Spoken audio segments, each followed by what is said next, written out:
If you're the store manager in Woolwich and half your staff are nicking and then the customers are sometimes threatening you with a syringe of blood for a leather jacket, you get to understand the human race and the good ones and the bad ones. You end up being quite a good judge of character. What does it take to go from cleaning toilets to running a multi-million pound brand? Neil Clifford left school with just one certificate in art, but through energy, initiative and tenacity, became CEO of luxury footwear brand Kurt Geiger.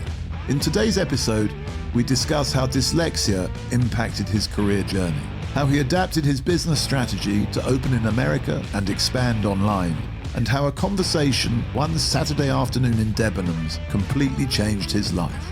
I was then offered the job as the manager of the Principals for Men department in Guildford.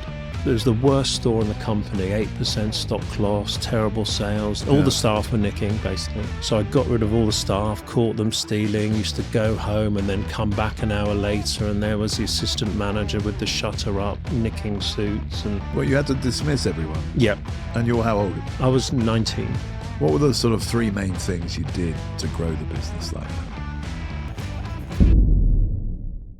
Welcome to All About Business with me, James Reed, the podcast that covers everything about business, management, and leadership. Every episode, I sit down with different guests who've bootstrapped companies, masterminded investment models, or built a business empire. They're leaders in their field, and they're here to give you top insights and actionable advice so that you can apply their ideas to your own career or business venture.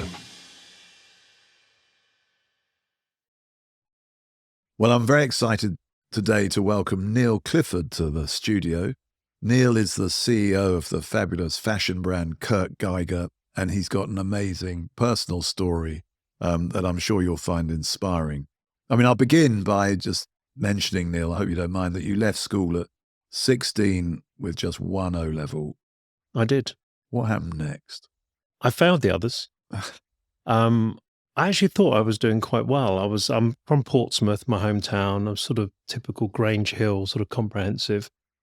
I was in the good classes, not the low classes, but actually transpires 40 years later, I'm dyslexic. So I struggled to revise and remember stuff. Maybe I've got a selective memory, but it was a bit of a shock opening that little brown envelope, and all my other mates got 5, 6, 7, 8 O-levels, and I got C in art. It was a bit disappointing. So you didn't know, you had no idea you were going to get that sort of No. result? So that must have been a bit of a shock for you and your parents, I'm suspecting. Or did they not mind? My father died when I was 4, actually. So it was me and my mum, and she wasn't that interested, be it that, she was a good mum, but she was more sort of focused on bingo.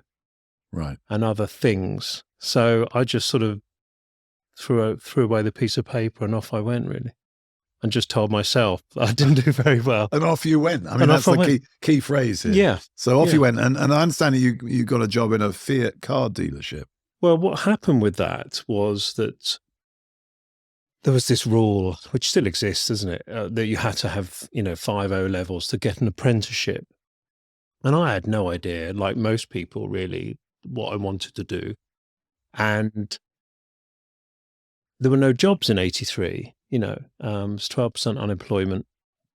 It's a bit of a ropey odd time for the UK, be it that, I'm a sort of Thatcher boy made good in looking back. But anyway, there were no jobs. So it was the youth training scheme, the YTS scheme, which was a government funded employment thing for kids like me. And my mate always wanted to be a mechanic, Simon. So he took the one for the Fiat garage to be a mechanic. And there was one next to it for the parts department. And I thought, well, I'm going to go with him, be a laugh if we could go together. And we both went for interviews. Cannon's Fiat dealership on Copner Road. I could walk there from my house, which I thought was handy. Portsmouth. Oh. And off I went and got the job, and 4 days in the parts department with my little microfiche and my oil filters and my air filters for Fiat 128s. And he was a mechanic. But anyway, it gave me £25 a week. And a lifelong love of cars, I understand. I always had a love of cars. You know, I was, and I do still have a love of cars. And that was more from, you know, age 5, 6, 7, 8, 9 years old with the top trumps cards, you know. So I am a car guy.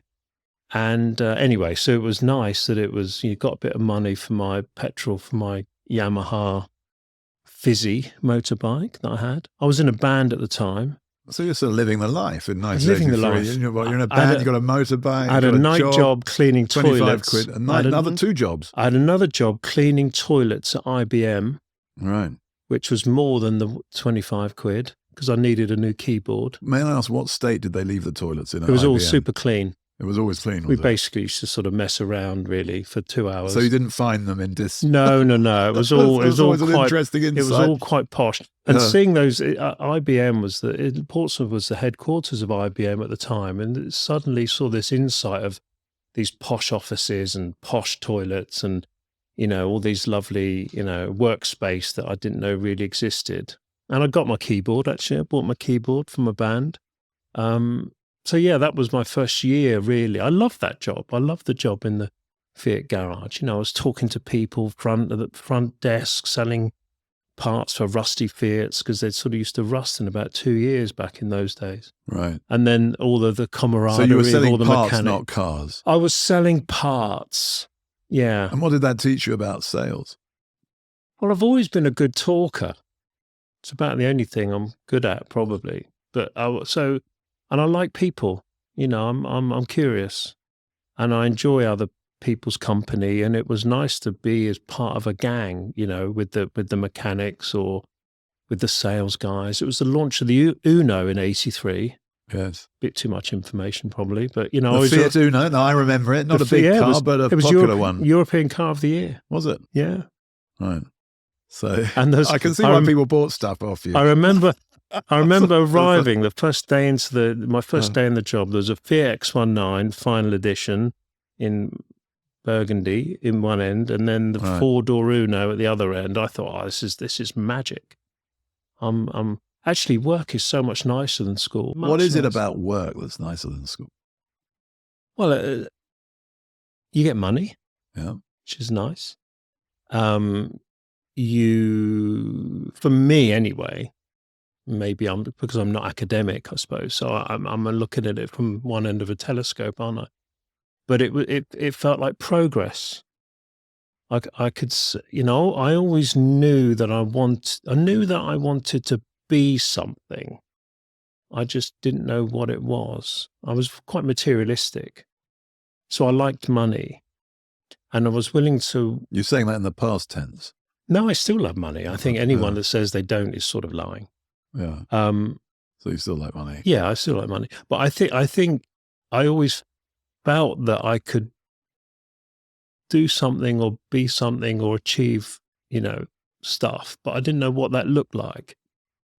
And being stuck in, not to say, all my family is still in Portsmouth. I knew I sort of needed to escape Portsmouth probably. But so I like work. I don't think you should see, work shouldn't be a negative. It's part of life. You haven't got life and then work.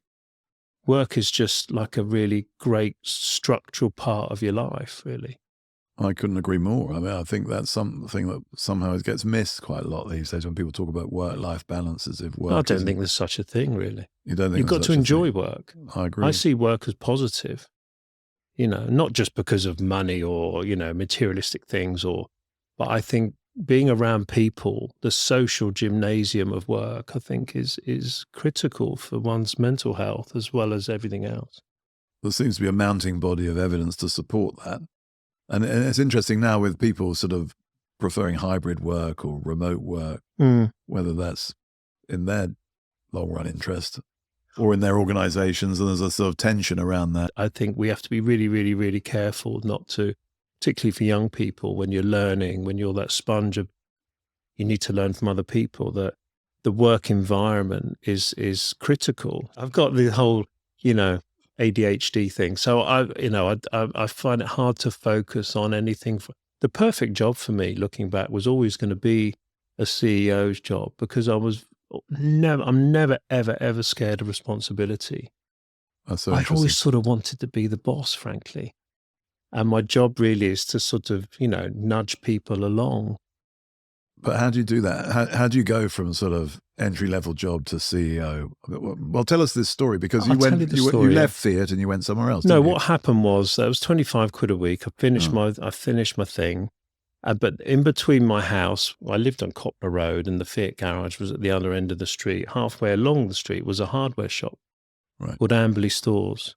And I saw a little job advertised on that window, and it was £40 a week. So I thought, okay, well, I'm going to go and apply for that, because whatever that is, 40% pay rise.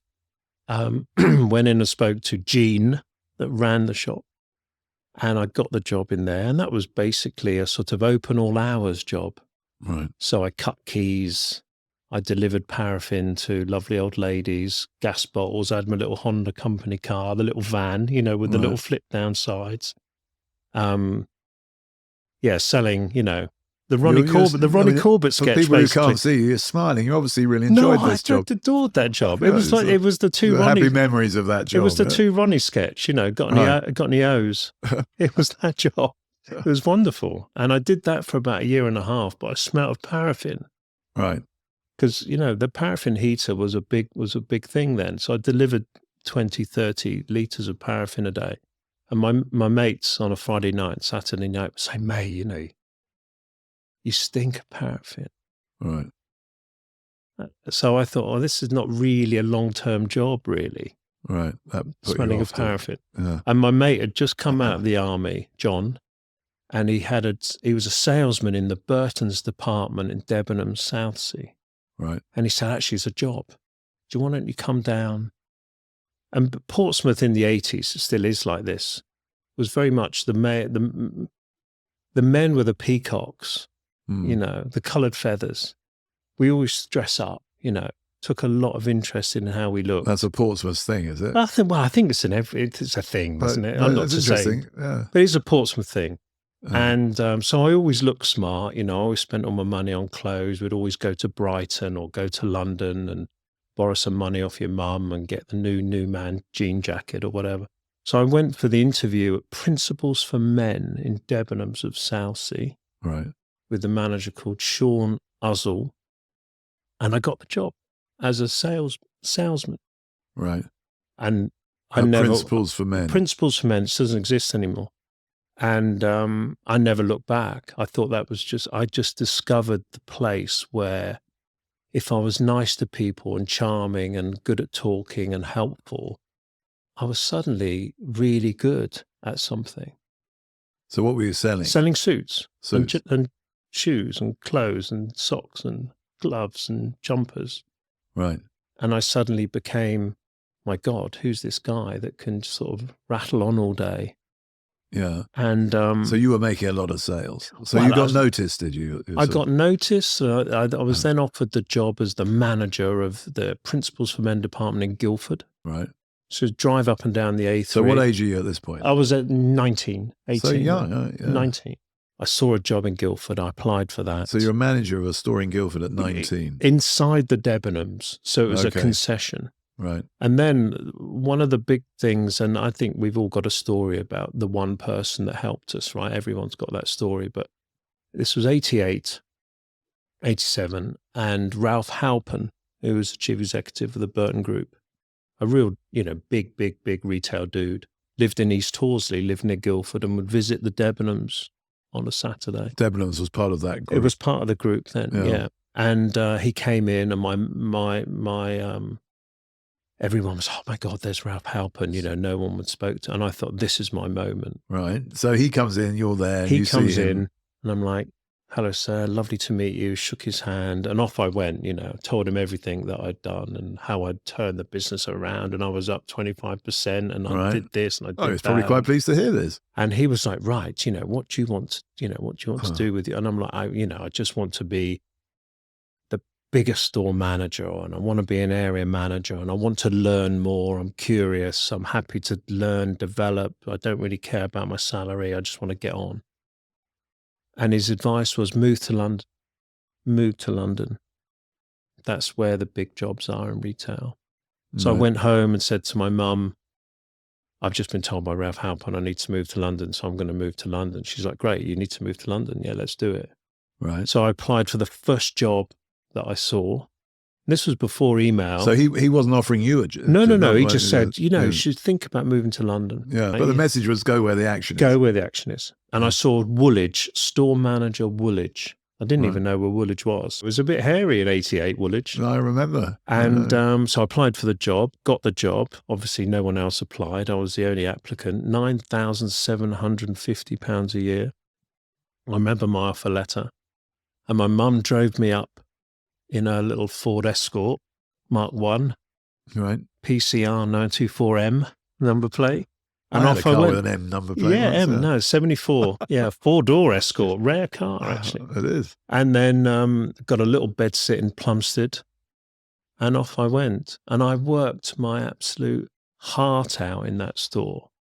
And I stood out. I was the best performing What were you selling store. there? It was Principles for Men, Oh, right. but it was a Again, proper shop with keys and So you a locked shutter. up, did the till at the end of the day and all of that? All of that. And all of the staff it was like it was the worst store in the company. 8% stock loss, terrible sales, loss-making Stock loss, store. you mean theft, is it? Theft. All the staff were nicking, basically. Right. So I got rid of all the staff, caught them stealing, used to go home and then come back an hour later, and there was the assistant manager with the shutter up, nicking suits. And Really? so I got This is pretty tough stuff. got him. Woolwich, 1988, well, you had to dismiss everyone. Yep. And you're how old? I was 19. 19. So that you're learning a lot about business Yeah, the hard way. Well, Sounds to me. But I was, I love that job. I used to get in at 7 a.m, do my own visual merchandising, check everything, do my stock take, drive head office mad, ring them up at 9 o'clock straight away. I need more jumpers. I need more suits. I need this. I need that. And there was a guy called Steve Robinson that was the managing director, very close friend of Ralph's, came and visited on a Saturday. I saw him stood outside. I went straight out, I had my blazer on and my, I looked the business. And I said, oh, Steve, it's lovely to see you. I said, I've come to see, how have you been doing this? Why is the store 30% up? And why is the, the profitability double? And so off I went again. But what is the answer to that question? Work hard.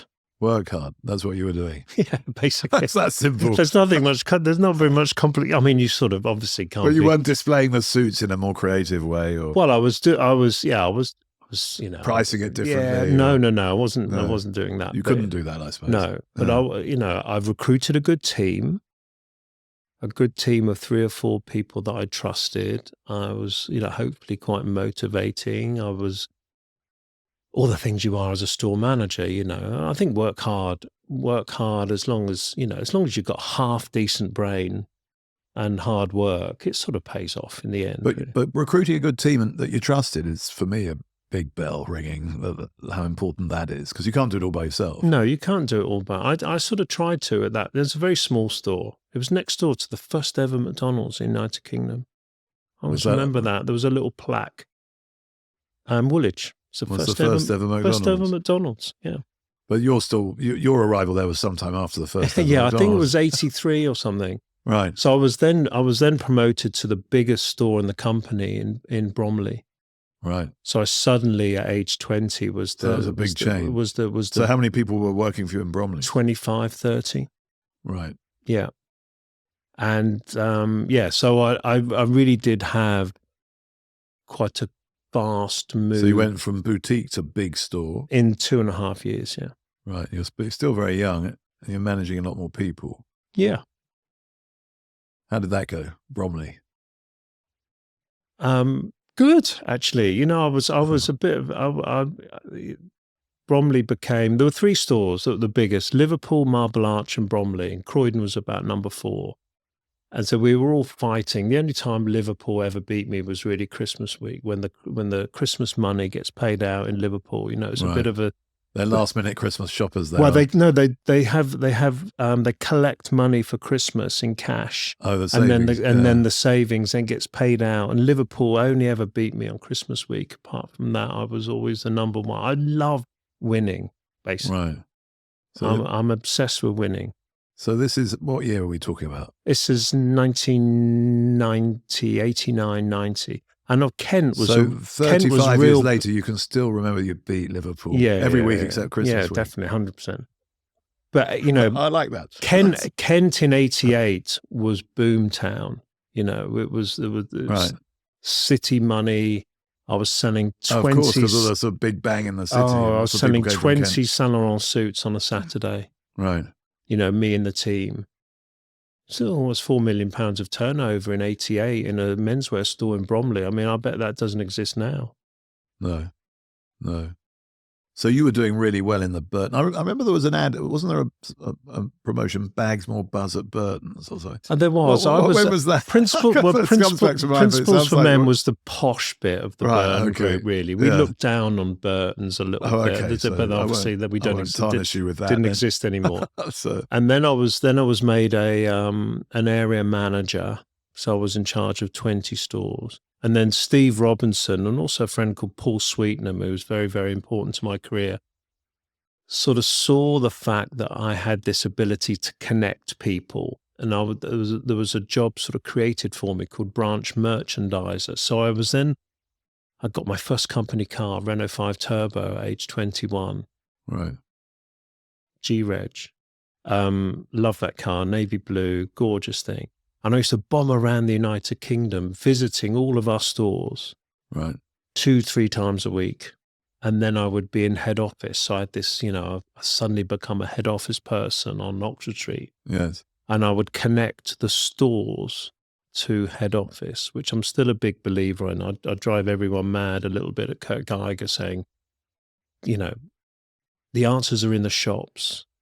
The answers are in the shop, not in the spreadsheets, or certainly not all the get out there. Get out there, listen, talk to the staff, talk to the managers. They know all the answers. They know why the shoes aren't fitting, or you know, whatever the issues are. You normally discover the answers in the problems are in the spreadsheet. The answers are in the stores. Right. So I had this job where I was connecting store performance to head office. And that was a lovely job. I love that job. So you were obviously progressing well in the Burton group, and then at some point in the mid-90s, you moved to Kurt Geiger. No, what happened was I was then made head of merchandising and logistics at Champion Sport. Ah, okay. Because Steve Robinson, who was this guy who was outside my shop in Woolwich, he was made CEO of Champion Sport. I went with him, my friend Paul, the three of us went with him. And we did a big transformation project at Champion Sport for a while. And then they sold that business to Olympus Sports. Right. None of these things exist anymore. And I was offered either £17,000 redundancy or a job back in the Burton Group as a merchandiser or a planner. I was with my now wife, girlfriend, Emma. We were living in London. And I took the 17 grand and I went around the world for 2 years. Oh. Because I always wanted to travel. I was curious about seeing the world. And, you know, I'd been to Benidorm with my mum, you know, on Dan Air or whatever, but I hadn't really seen anything. So you went for 2 years? I went for two years. I went to Trailfinders in Kensington High Street and bought one of those round the world tickets, you know, and went round the world for 2 years, made me a better human being. Came back. How did it make you a better human being? I just think that the more you see of the world, the more diversity you see in countries, human race, how lucky you are, frankly. Yes. You know, you spend 2 months traveling from East Timor in Indonesia right the way around to Sumatra in buses and canoes, and you realize how lucky you are. Yes. How fortunate we are to live in this great country, you know, the opportunities we've got and whatever. So I think it took the edge off me. I was probably a bit of I don't think I was an awful person at all, but I probably was a bit too sharp-elbowed. Right. So I think it calmed me down a little bit, maybe. So we're talking 30 years ago. You're now the CEO of Kurt Geiger. I am, yeah. What was that first job you did at Kurt Head Geiger? of retail. Head of retail. So it was quite a senior job. Yeah. Yeah, well, I was quite a senior person. Well, on my CV anyway. Well, you've been away for 2 years. I might have questioned you about that. No, but I'm bloody good at an interview. Clearly, I'm not disputing it. So you got this job, head of retail. Yeah. And what were your responsibilities? All of the stores. So we were. How many stores did you have? Well, we were. The business was owned by Harrods, actually. So we still run the shoe business in Harrods and now. And we had about, let's say 10 stores, and we were running the shoe business in Harrods, and we had a little business in Selfridges, much bigger business today. We've developed that. So I worked for this wonderful guy who interviewed me called Philip Watson, who was like a real brilliantly charming, handsome shoe dog, looked like Frank Sinatra. Right. And I thought, this is wonderful. And I can, my job is going into the shoe department in Harrods and Selfridges and these Kurt Geiger stores that were quite posh and lovely. And of course, I needed a job anyway. So it was, I think whatever job I was offered, I'd have probably taken, as long as it was a decent salary. Yeah. Got my little company car, got my little Rover 220. So I was happy. But yeah, no, so this is a big part of your job, though, getting out on the road, visiting shops. I love listening to what people have to say in the stores. I was very lucky to be invited, this is a bit of a random thing to say, to the celebration of Sterling Moss's life at Westminster Abbey last year. It's a bit of a random thing to say. And on the, the little book you get as a celebration of his life, I'm sure there's a posh word for it, in the church sort of thing, that piece of paper. His quote was, movement is tranquility. Right. And I thought that's really lovely for someone like myself that struggles with my attention span, but I've got a ton of energy, and you could, the ADHD thing, and I've got dyslexia and all of that stuff. I struggle to concentrate and stay still. So the positive of that is I love doing stuff, moving, traveling, meeting new people. I'm curious and open for, learning, and therefore zooming around at 1 million miles an hour suits me down to the ground, particularly if I'm being paid for it. And what a contrast that is with sitting in a library and studying a book at school or something. It's sort of. I always struggled with it. I was looking out the window, to be honest. Yes. And my son's dyslexic, and I see it in him. I didn't know I formerly had dyslexia until basically, Vincent, who's my son, was diagnosed, age 12. Yes. My kids are at posher school, and my wife is much more attentive than maybe my mum was about stuff. Yes. So, we spotted it in him, and it's spotted in him. I'm like, well, actually, I'm like that. Yeah. I've got the biggest collection of car books that the first page has been read. The little corner has been turned on the first page, and yes. I like pictures. Booksellers love people like you, I guess. Yeah. But I never read anything at work, really. I don't read the sales reports, really. So how do you get the information? Talking? Listening to people, yeah. Talking and listening. Mm. I think that's a big feature of business leaders that I've met. I don't know, but I think for me, dyslexia is a superpower now. I mean, it was incredibly frustrating at school, but because I don't look down, though this is my little story or I'm never looking down and reading stuff. I'm always looking up. I'm always, looking in people's eyes and listening. You mean physically? Physically.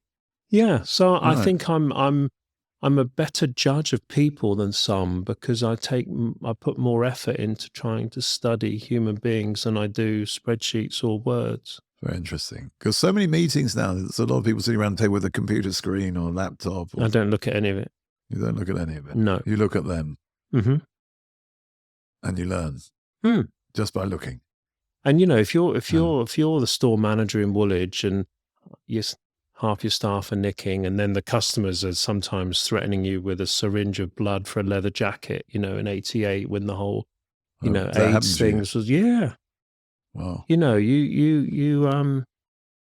get to understand the human race and the good ones and the bad ones. You end up being quite a good judge of character, I think. Yeah. In life, with experience, really, don't you? So you've accumulated, with your working and getting these responsibilities at a very young age, and then traveling, Mm-hmm. and then working again in sort of multi-store locations. Mm-hmm. And you've learned a lot about people. I adore people. All of them? Yeah, in general, yeah. I think 95% of human beings You are, adore are people. very decent. Yeah, So very talk me decent. through that. What do you like about them especially? Well, I think I find them as my fuel, really, my energy. You know, I can't work in isolation. I can't work on. That's why I can't work. You can't really work from home as a CEO, really. Anyway, can you? No, I agree with that. And thank God. Can't be a miserable CEO Thank, working. you know, that would be you setting know, a good example. I think it's ridiculous, frankly. Yeah. But the my motivation, energy, my learning comes from engaging and working with people, because people find the solutions, not computers or spreadsheets, you know. No, quite. So this whole sort of emergence of AI, you see how? I don't really know, really. That's not be. I'm not clever enough to answer that question.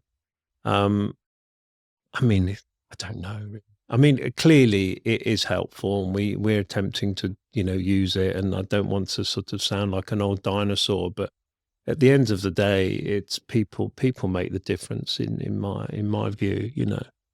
Yeah. I remember we had to spend £3 million moving head office in October '99 because the world was going to end with Y2K. I remember a millennium bug. Oh, it's going to be, you know, awful. And we had to move. You moved office. We moved offices. We bought all new computers. Did Everything you? was You took going it really to start. seriously. No, because it wasn't me. It was, you know, the Harrods IT department, and everyone was.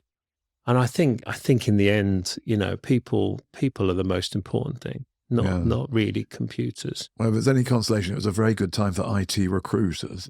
Is it? Well, No, it is. Of course it is. Millennium bug. No, look, I mean, our sector was booming briefly for my that. my daughter works in IT and data, and you know, yeah. So I look, of course, I just, it's not for me, and I think. No, I think people are brilliant, really. I think it's also for your mental health, being surrounded by people. I think that social gymnasium thing of just being engaging and learning and working with other people, I think that's part of the issue of this sort of very difficult post-COVID world for young people, is that maybe the lack of engagement. And it all, you know, messed us up in many different ways, didn't it, COVID? You know, it was dreadful. And I think the more we can get back together, the better, not just for work and productivity and the economy and all of those things, but also well-being. Yeah, yeah. So your journey then at Kurt Geiger, you became CEO, I believe, 20 years ago, was it? Well, 2003. But I had a little holiday. I was recruited by Texas Pacific Private Equity, which is how I got my Bluff Your Way in Private Equity book. Right. So I went a couple of years to Switzerland. I actually went to Bali shoes and lived in, you know, this, what in theory was I had this amazing 3-bedroom penthouse on Lake Lugano, and right, you know, but actually I had a sort of an ironing board and a McDonald's bag. To be honest, you know, it looked good from a distance, but my wife was still in Muswell Hill. We had 3 young kids. Right. But I learned a lot about this funny thing called private equity. Right. And I came back actually to Kurt Geiger. So what was that with a private equity? Yeah, it was Texas Pacific Group. So you were part of that? Yeah, I was part of that. I was recruited to do that. So you bought the company? I was part of the team that bought. I didn't have any money. No, but they needed you. So I did that job and learned a lot very quickly about that sort of world of, you know, not really leverage. I wouldn't be smart enough to be sort of financy, but sort of energy around growth, I suppose. Yes. And came back to Kurt Geiger and managed, you know, by total chance to persuade Barclays Private Equity. Right. They just bought and sold Hobbs. Right. So they were feeling very chipper, and, you know, we could maybe repeat this, and persuaded them to help me buy Kurt Geiger. Right. Which I didn't have any money. We had to remortgage our houses in this 2005. Was in 2005. 2005. Right. And we remortgaged our houses, 2 or 3 of the management team, bought the company with their money, £47 million. And there began our little journey of private equity and your little journey of private. I mean, I should say to our listeners that you've just sold Kurt Geiger again for £289 million. So that's quite a journey. I didn't get all that, unfortunately. No, I'm sure you didn't. But aside from your modesty, I mean, that does show the value you've added over that 20-year period. Yeah. In raw business terms, you've gone from 47 million to 289 Well, the million. journey, if you really want... that's very impressive. If you really want... by any measure. Yeah. So I think we should stress that. Yeah, if you really want the funny little journey, we were 3 million EBITDA in 2005. And Barclays backed us in 2005. And we went 3, 5, 8, 10. So we sold from Barclays into Graphite Private Equity 2010. Then we went, this was a very good little run, 10, 12, 15, 18, 20. 20 million EBITDA in 2011, sold to an American. So that was despite the financial crisis. And actually, we ignored that. Yeah, no, we ignored that. We ignored that. You didn't bother reading that spreadsheet. No, we did. Yeah, we did read good. that newspaper. Yeah, very good. And then I think not reading stuff's exactly. It's I'm very a helpful. Yeah. Don't get distracted. No, exactly. Yeah. So you carried on. And although I do read the Financial Times, but then we went 2020. So we were 1 year of non-growth in 2012. And then 20, 23, 25, 28, 30 million EBITDA in 15. And then we actually the American corporate we were with were bought out by private equity. Right. So we were back into private equity. So you've changed hands several times on this journey. We bought our equity back, and then we went. We then sold to Cinven private equity, American, British, really great British private equity firm, just around the corner from here in St. Paul's. Then we went 30, 32, 34, bit of a couple of years though. It's 35, 38, 41 EBITDA. So 400 million of sales from where we started at 50. And then COVID. Right. So we were for sale in 2019. Right. Right in the middle of COVID. I was in Hong Kong, actually, when COVID kicked off. You know, my wife texted me, you need to get back, Italy's closed, and all of that drama was just beginning. And it was like a game of snakes and ladders. So we went from 41 to 6. Yeah. 2021. Stores closed, all of that, warehouse closed, drama. And then we've just spent the last 4 years going 6, 20, 30, 40. And now we're beyond 40. So you're closer to 50, yeah. You're powering ahead once again. Yeah. So those are the numbers. I mean, a lot of hard work, as you said earlier, went into that, behind the numbers. What were the sort of 3 main things you did to grow the business like that? Internationalization. Which markets? US. Right. And the elasticity of our brand into handbags. Right. If you said, what are the 2 things? I could list you 10, but the 2. Moving into handbags and going international. Yeah, and we're now, we're a bigger handbag business than we are a shoe business. Right. And we're bigger in America than we are in the UK. So you say you could name 10, but those are the 2 big levers. Yeah. And often that's the case, isn't it? That's why I said 2 or 3 things. Yeah. We did lots of things, Europe, margins, more categories, more stores, new store concepts. You must have opened a lot of stores. Well, we opened a lot of stores from 2005 to 15. What about going online? UK. Yeah. Online now is 40% of the business. Yeah. So that would be a big change over that period as well. Big change. So we worked hard and got lucky and thought hard about what our girl and boy wants from us as a brand. Right. What is that? How would you encapsulate that? Well, the Kurt Geiger brand has a real distinctive design attribute. We're really good at color, basically. Again, Right. if you want to distill my answer into one point, we're really good at color and we're really good at value. So, a handbag from us would be £200, £250 in leather, and distinctive in as much as you can't go and buy another handbag that really looks like that. We put color together, just like your room that I'm in here. I'm glad you approve of it. We put color together very well. Yeah. And we've got lucky that some of our competitors at our price point got weaker through that period. And of course, we've moved into their space a little bit. But yeah, we've Why do you think they got weaker while you got stronger? well, I think we can all get, I'm super paranoid about being weaker myself. Yes. So what do you look out for? Everything. I really struggle with contentment and happiness. Yeah. I mean, I'm a happy individual. I hope that portrays itself. Yeah. You don't But seem unhappy to me. I'm never. So you're discontent. I'm never really content. No. It's got sometimes frustrating, I think. For my wife, actually. You don't see that more than bothered by anything it. else. I was just thinking that might be the case, but But I'm sort of happy. I'm glad you said it. I'm sort of happy but frustrated. Yeah. If that can be such a thing, or I'm just, I could frame it in ambition, but the sort of basis of your discontent is you can see that things could always be improved. Always, I'm quite a pain for my team sometimes because I'm. And you still visit the stores a lot? Oh God, most days. Most days. Yeah.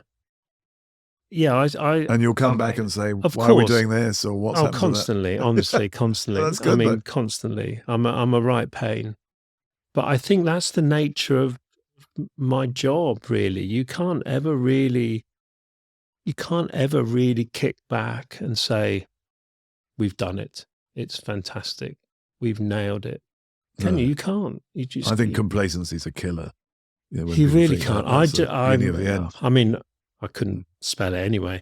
But no, I don't do complacency. I'd rather resign and leave my job if I ever got a level of complacency. Yeah. But although you've sold the company once again very successfully, as I said, for $289 million to a new owner, you're carrying on, aren't you? I think it's important to stress that, and you clearly love the work you're doing. No, it's like One Flew Over the Cuckoo's Nest, really, Kurt Geiger. I mean, you're allowed to leave, but you don't. Allowed to leave what you don't. I like that. No, I love my job. I bounce out of bed at 5 a.m. You get up at 5 a.m. I'd get up at 5 a.m. Yeah. I go to bed at 9 though. Yeah. I was thinking you need to go I think sleep is really important. If you want to do, I can give you a little list of what's important, but sleep certainly is. Give us a little list of what's important. Social contact, meeting new people, good sleep. Yeah. They say bad sleep is equivalent of smoking. Right. 6 hours minimum. I don't drink. I don't think alcohol is that. Clearly I drank as a young person, but you stopped at some I'm point. a bit scarred by it. My father was, I think, an alcoholic and died very young. So I've got a black mark against alcohol generally. Yes. I think if we've got experience of alcohol negatively in families, I think you carry that with you a little bit. And I think that, that moment in my life, age 4, probably, and they, when you sit down on the psychiatrist bench, that you have to do every time you're bought by a private equity company.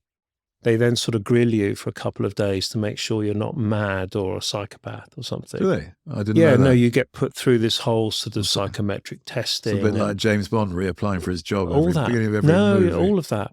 Really? Yeah. And I'm always told that, what happened very early in my life is a big, big impact, which actually is a big impact. You lose a parent. Your father at 4 must be, yeah. Yeah, you lose a parent very young. Do you have any recollection of him? Tiny little flashes of almost like, I don't know whether it's real or I've seen the photograph. Right. You know what I mean? Yeah. You've seen the photograph with him, and you don't know whether you remember that moment or whether you remember the photograph. It's a bit weird, that. So I think I suppose part of that, not to get too deep in what should be a very sort of positive podcast. That's a very important part of a person's development. I think it really is an important part of my energy and drive for, I suppose, proving myself to someone that's not here, maybe. Right. Not as if I'm talking on my feet now. I haven't really. No, but that's sort of, this comes up when you've done these sort of reviews. It does, yes. You lost a parent. Oh, now we know. It's a bit of that. Well, there is a high correlation between people who are very successful in life and the tragic loss of a parent. Yeah. No. Well, I hope my kids don't experience that. Yeah, no, so do I. You know what I mean? But it is. So maybe you said something earlier that really struck me, and it's maybe tied to this, that you're looking for responsibility. And maybe it's related, but you like responsibility. I love seek it out. And that's not necessarily commonplace. I thought that was very interesting when you said that. But what also struck me is how much you enjoyed it. Maybe more people should be of that frame of mind and look for responsibility, because it might be more enjoyable and rewarding. I always wanted to be the boss. I was always, I hope, astute or emotionally intelligent enough to make my boss look great. I discovered that quite early, that, Yes. to get his or her job, you need to really make them look great. Yes. So I was never a pain or brought negative energy to any because situation. then they get promoted. They get promoted and then they get their job. Exactly. Yeah. I think that gets missed. And that's worked for me numerous times, actually. So I've always wanted to be the boss. I was never scared of that responsibility. And frankly, I wanted to make all the bloody decisions. Right. Which, can be a bit annoying for my team sometimes. And I have to sort of slow down a bit and let other people do stuff. Are you a big ideas person? Yeah. Yeah. Yeah, I think that's part of the dyslexic brain, that you see things other people don't often. Yeah. You see solutions, you see opportunities, you think out the box quite naturally. I think walking around and, I spend half of my working week probably in stores, looking at other people's stores or other people's brands and other. Work never leaves me, to be honest, but I don't want it to. I'm always thinking, I'm sort of always at work and always not at work. Yeah. I'm sort of daydreaming. I'm daydreaming and thinking and scheming, and it's all part of unless I'm asleep, basically. Yeah. I'm always scheming. When you visit one of your stores and talk to your team, what's your favorite question? What can we help you with? What can we do better? If you had a magic wand, I was in America last week. We've got 5 stores in America now. And my question to the teams there is, write me a list of what Kurt Geiger could do better. How can we help you do 30% more sales? Yeah. And honestly, you're there. And the answers were in the store. Oh my God, you get an hour. You get an hour's stuff. Yeah. Because people in shops are like me. They love talking. They're talking to the customers all the time. Talking to the customers. And they know our customers better than we do. And to say, tell us what you would do. If you're the CEO for a day, what would you do? And you'd learn so much. It's magical. And I get paid to do that. I mean, it's a miracle. Yeah. It is a miracle. I'm super lucky, super lucky. I can see that that's how you feel. That's really good. And I like asking similar questions, and you get so many good ideas. Well, we don't know all the answers. Definitely not. And I think it's a real danger. You do come across people that think they know all the answers, or their confidence is higher than their ability. They're the dangerous people, really. You need your confidence lower than your ability, don't you? You've got to really be self-critical, consciously incompetent. You've got to do consciously incompetent. Yeah, whatever. Yeah, no, I like that phrase. You want to just if you think you're great, you're probably not. Yeah, as good as you think you are. I'm very self-critical. I mean, I'm immensely paranoid and anxious about getting fired. Right. Always. Right. But that makes me try a bit harder, I think. I hope, anyway. It's worked so far. It's worked so far. But I mean, but you've delivered consistently, good results, I suppose, partly because of that. No, Is that fear there? But now I've got, I really want, we're subscale as a company. If you look at our competitors, we're tiny. So you've got a long way to go. A long way to go. We could be 10 times bigger. Right. Now, honestly, we could be 10 times bigger. That's good, isn't it? I mean, that gives you a lot of opportunity to go out. We do 300 or 400 million of sales on our Kurt Geiger brand. I don't know. Coach is 6 billion. Right. As a comparison. But they've been in the US longer, I guess. Of course. So that's great for us. That's a huge market. Yeah. We've only been there 3 years. Are there any other huge markets Yes, the whole of Europe, the whole of Asia. Yes. Yeah. Huge markets. Yeah. So there's a lot to go at. Well, that's good news. Yeah. Because you've got a new owner. Yeah. So you've got to go again. Yeah. Yeah. Excited about it. Yeah. I can see that. Can't bloody wait. I can see that. As soon as this podcast is finished. I'm You're off. back. You're back in the. Well, we won't keep you much longer. But I'm interested. You have done quite a lot about on the philanthropic side to encourage other young people coming into retailing and fashion. Yep. Talk me through that a bit and what you're doing there. Well, in the middle of COVID, and we've always tried to be a decent company, even though people say, "Oh, private equity, it must be really nasty," and capitalists, and we wasn't. I'm a big fan of private equity, and we were given the ability to run the company how we wanted in a decent way. But in COVID, when the company was basically bankrupt, my niece is a nurse at the Queen Alexandra Hospital in Portsmouth, and we all had our little WhatsApp groups going, didn't we? Yes. Oh my God, what's going to happen? And she was on the front line of it. And I remember saying to her, if you need anything, let me know. Yeah. And she said, well, some handbags would be nice. Joke. And I was just thinking, what are they going to do with handbags? But then we'll go on, joke. No, and I thought, I'm stuck at home. Bloody Boris had just done that lockdown, whenever it was, 23rd of April, 2020 or whatever. And I'm right. I'm going to drive to our warehouse, Kettering, pick up some gift cards and drive them to Portsmouth. That'd be nice. And Kerry can give them out. That's good, yeah. So I did that morning, lockdown day, still got the photograph. And I just messaged her, go and have a look behind the hospital sign. There's a bag of gift cards. Right. Give them out to everyone who's working in A&E. Yeah. And we put it on our Instagram. Yeah. Company Instagram, because the marketing team were like, oh, it's amazing, We've got this warehouse full of 250,000 handbags that we can't do anything with, Yeah. And we thought, right, okay, this is cool. Let's do that to every hospital where we've got a store, which we did. We ended up giving away about £3 or £4 million worth of Kurt Geiger shoes and handbags through COVID. To the staff in the hospitals. Staff of the hospital. That was a great idea. And then we topped up, we topped up all our employees above furlough to their salaries. The board gave up our salaries for a year. We did a lot of stuff.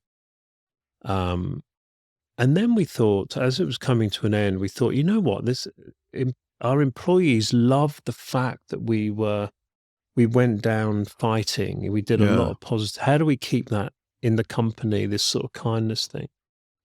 At the same time, we had this amazing handbag, the rainbow handbag that was selling out completely globally. Thank God for America, it didn't close in COVID, therefore sort of saved the company. Still carry on. Yeah, carried on. So our business was still going.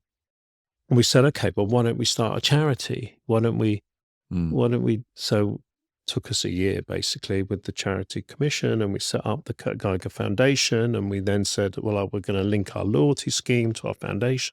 So Kurt Geiger, the company, so not customers.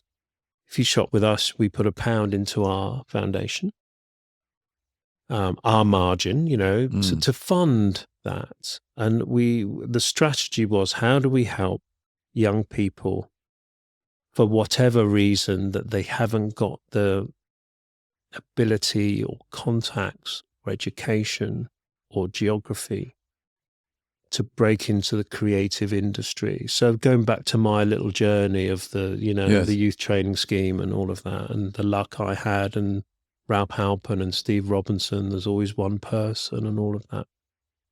So we put £1 million into, now it's about 2 million a year we put into the foundation. And we started to give away money to other charities that help young people to develop into the creative industry. Then we got a youth council together. Some great help from a company called AG Partners on our strategy for our foundation. And we sat with a load of young people for about 6 months every Wednesday afternoon, and they told us about all the challenges they had, whether it be peer pressure, family pressure, neurodiversity, education, dyslexia, no family friends that can give you your free job in marketing. All these young kids that are so creative that didn't know how to get the posh jobs. And then we thought, okay, well, we've got this amazing infrastructure, 300 people in a head office in Farringdon. We've got all the skills of marketing, technology, sales, property, store design, merchandising, finance. We're going to build a school. Oh.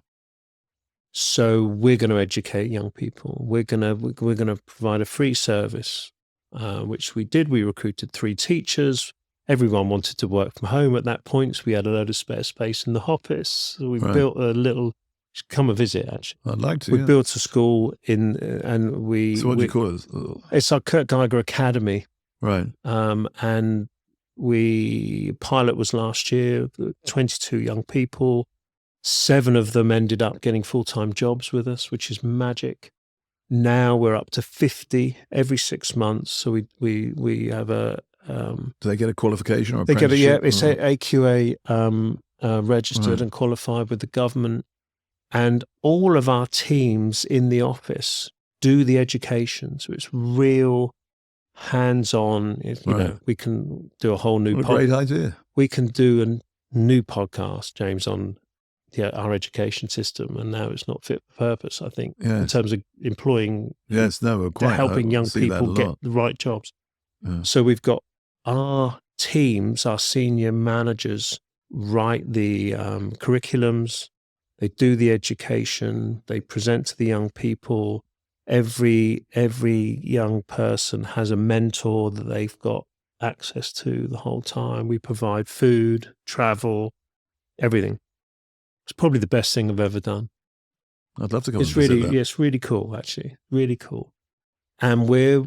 So how many young people are going through that now? 50. Every 6 months? Yeah. So 100 plus a year. Yeah.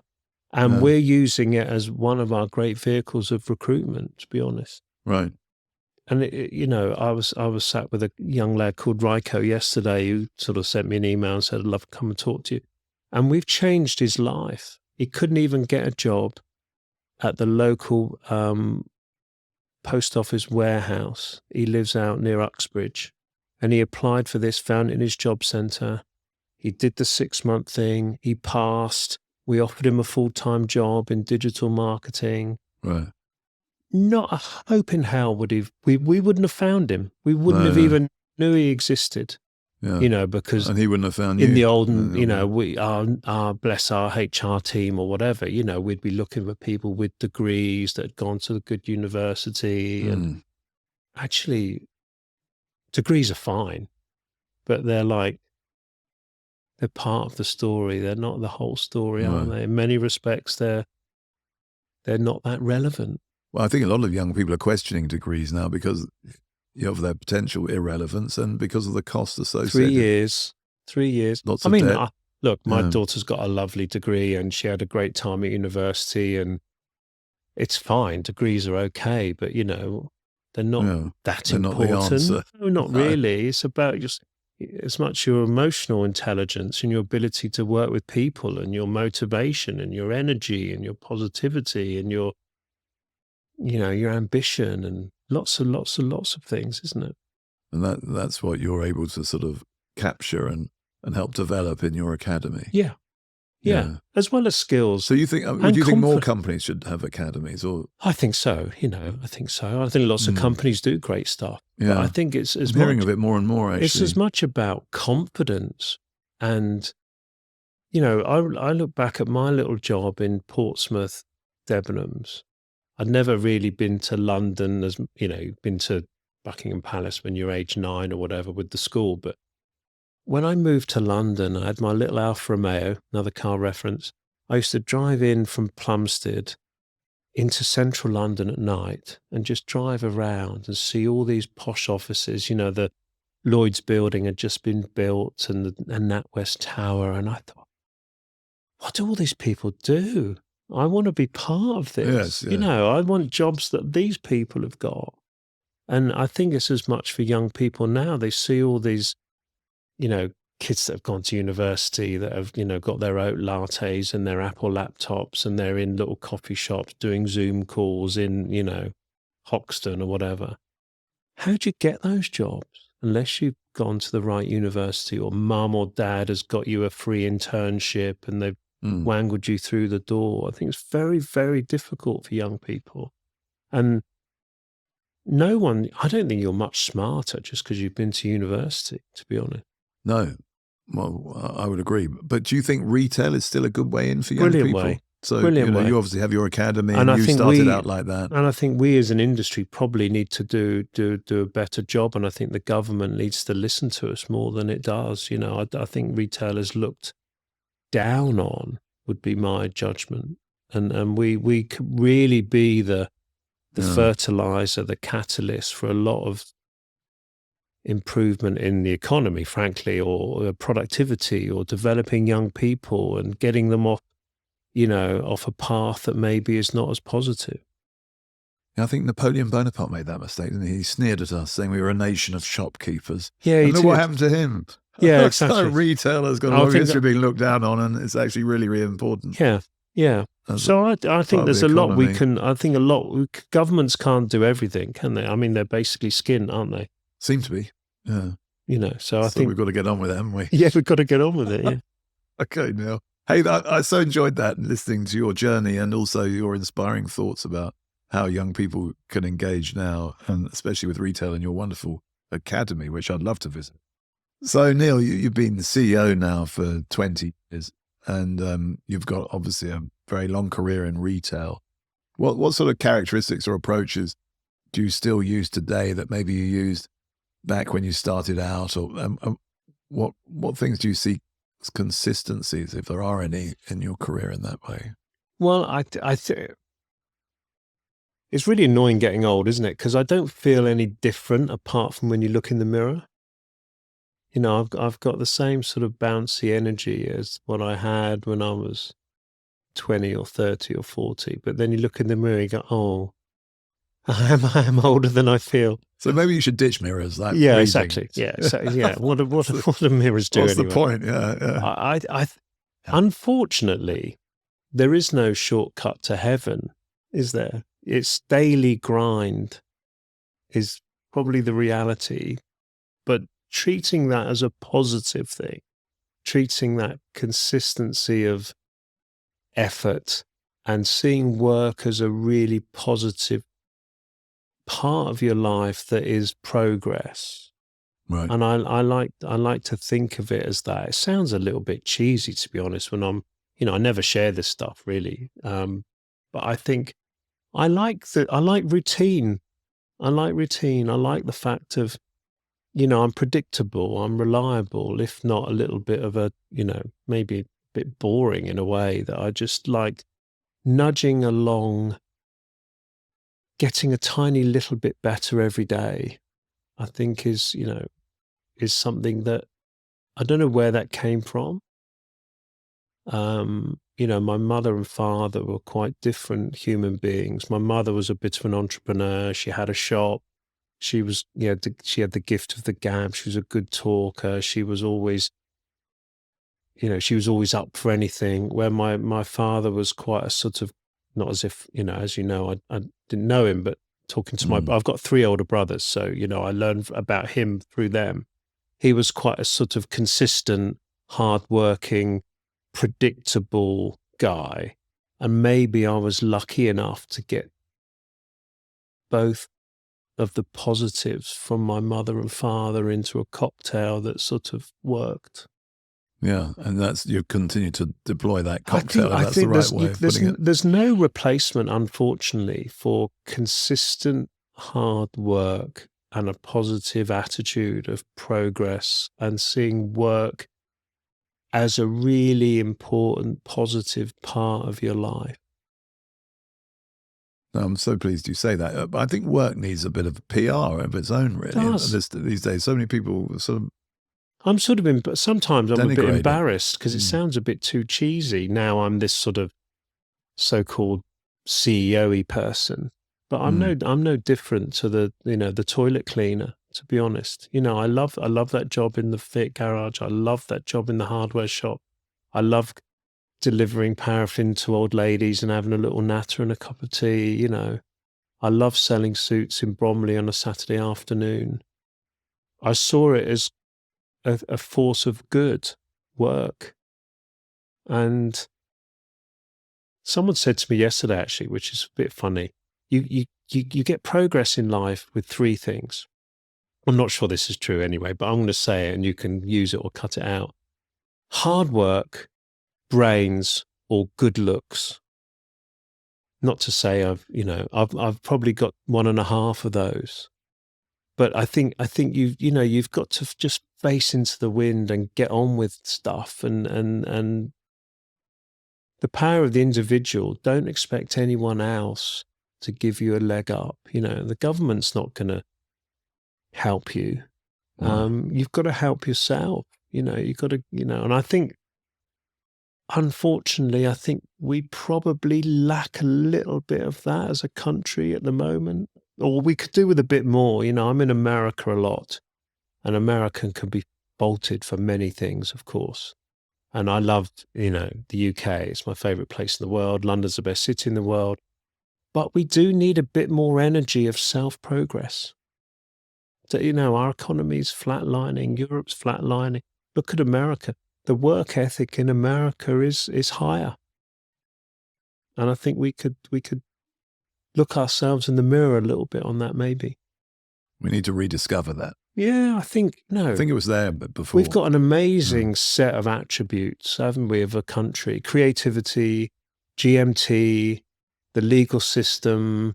We're trusted as a nation. We don't have loads of oil or gas. We've got to use our people to create wealth, and our hard work and our ideas. And look at our creative industries: music, art, fashion. Cinema, fashion, music. We've got so much on our side, actually, that I just think we need to wake ourselves up a little bit. We need to wake ourselves up a little bit. Yeah. That's a wake-up call. Let's call it that. I agree. I think you're right. It's a wonderful country. When people criticize our country, I get very defensive, particularly, people that aren't from our country. It's like, I get very defensive about the United Kingdom because it's an amazing place. But we've got to face into the wind a bit, we've got to start growing the economy, because otherwise there's no money to help the people that need help. Well, exactly. So do you think the work ethic has sort of dissipated during the pandemic? I don't know. I'm not smart enough or deep enough to think about it, but I think we could try a bit harder, is my instinct. As a community. Every one of us. The nation. We should all try a bit harder. We should all just try a little bit harder. And I think if we just try 10% harder, we'd probably be fine. I think that's a very, very good message. Let's all try 10% harder, everyone listening. I think we'll do better. And you're a great role model for that, Neil. Well, cheers. I need to try harder. I'm going to take that away from this conversation. I'm very self-critical. I'm always very anxious about, what have I delivered today? What have I brought to the company this week? I'd get annoyed with myself if I have a wasted day. So I'm sure most people think about their lives like that. I hope so.